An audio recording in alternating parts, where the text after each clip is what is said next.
ეს არის მზია ამაღლობელის ოთახი, სამუშაო. ძირითადად აქ მუშაობს ხოლმე. ეს არის მზიას კატა ნიუსი, რომელიც მიუსაფარი ფისო იყო და შევიფარეთ და ყველაზე მეტად უყვარს მზიას ოთახში ყოფნა და რო გვაბრაზებს ხოლმე, ვეძახდით დირექტორის კატას.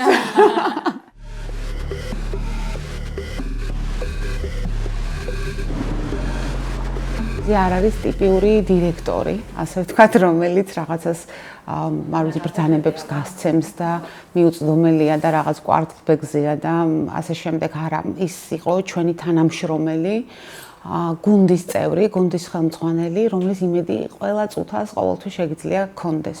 მზია მიცის ყველაფერი და ყველა შესახებ, ვისთან რა ხდება, ვისთან რა პრობლემებია, არა მარტო სამსახურის თვალსაზრისით, არამედ ისე ცხოვრებაში, იმიტომ რომ ძალიან რთულია ზოგადად ვისაუბრო მზიაზე, როგორც დირექტორზე, როგორც მედია მენეჯერზე მხოლოდ. იმიტომ რომ გაცილებით მეტია ჩვენთვის, ვიდრე მედია მენეჯერი.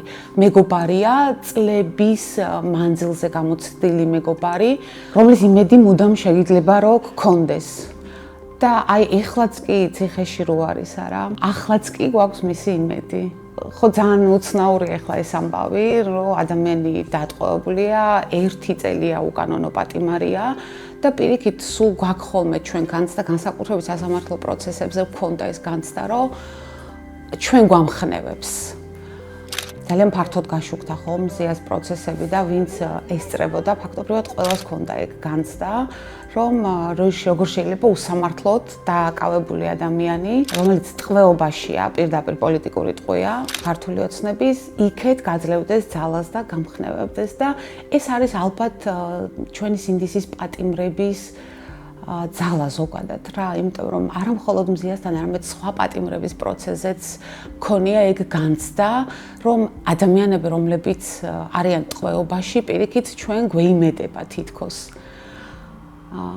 ეს ძალიან ძვირფასი და ძალიან უცნაური განცდა ამავე დროს. ბევრ შეტყობინებებს არ გვიქცევნეს. სულ ერთხელ ველაპარაკეთ რედაქციაში ყველამ ჩართული ტელეფონით დარეკა ეთერს ესაუბრება ხოლმე ჩვენს მთავარი რედაქტორს ბათუმელების და აი მაშინ ერთხელ ვესაუბრეთ. იქეთ გაგვამხნევა და ჩვენ ვიცით, აი მზიამ რომ საერთოდ არაფერი არ გვითხრას. ჩვენ ვიცით რას გვეუბნება, ვიცით რომ გვეუბნება რომ იმუშავეთ, ბევრი იმუშავეთ, არაფერი არ გამოგრჩეთ, რომ ახლა თქვენ უფრო საჭირო ხართ. ჩვენ არ უნდა გავჩერდეთ და ჩვენი პროფესიული საქმიანობა უნდა გავაგრძელოთ. იცით როგორ არის ბათუმელები, ჩემი აზრით, ამ წუთას არის ერთგვარი სანიშნე. სანამ არის ბათუმელები, ამ ქვეყანაში დემოკრატიის გამარჯვების შანსი არსებობს. თუ ბათუმელები შეწყვეტს არსებობას, ეს იქნება აბსოლუტური განგაშის ნიშანი.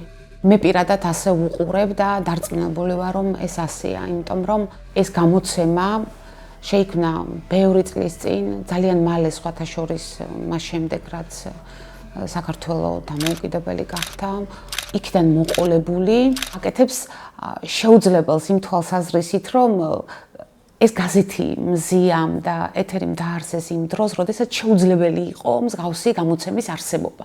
მართლა შეუძლებელი იყო, წარმოიდგინეთ, აი 90-იანი წლები ახლდასრულებულია, ძალიან ქაოსური სიტუაცია ქვეყანაში, ასლანაბაშიძე რეგიონში, რა დემოკრატია, რაღაც თავისუფალი გამოცემა აჭარაში და ამ დროს ჩნდება ბათუმელები და ნელ-ნელა იკრებს ძალას და აქვს თავისი ძალიან მნიშვნელოვანი ფუნქცია. ეს ფუნქცია ბათუმელებს აქვს დღემდე. და თუ არ იქნება ბათუმელები, ჩემთვის ეს იქნება იმისი ნიშანი, რომ ამ ქვეყანაში დემოკრატიამ ომს ვერ ვიტყვი, მაგრამ ბრძოლა წააგო. რა თქმა უნდა, როდესაც დღეს საქართველოში დამოუკიდებელ მედიას წარმოადგენ, უნდა იფიქრო, რომ ეს შეიძლება შენ შეგეხოს და აღმოჩნდე ციხეში, მაგრამ თან ვერ უშვებ ჯერ კიდევ, რომ ეს შეიძლება რომ შენ შეგეხოს. მაგრამ მზიამ ვფიქრობ, ყველა გამოცდა ამ პროცესში, ისევე როგორც სინდისის პატიმრებმა ჩააბარა. მან და მართლა ყველა სინდისის პატიმარმა ვერ გამოვარჩევ, ძალიან გამიჭირდება თქმა, ძალიან ძალიან მაღალი დონის სიმტკიცე, გამბედაობა და სიმამაცე აჩვენეს. ჩვენ ხომ არ ვიცით, როგორ მოვიქცევით, როდესაც ვართ აი დატყვევებულები, ციხის კედლებში გამოკეტილი. ეს არ არის ჩვეულებრივი მდგომარეობა ხომ? თავისუფლება ძალიან ძვირფასი რამეა, მაგრამ ყველა ჯერზე მზე აჩვენებს, რომ ციხეშიც კი გაცილებით უფრო თავისუფალია, ვიდრე ადამიანები ციხის გარეთ, ქუჩებში თუნდაც.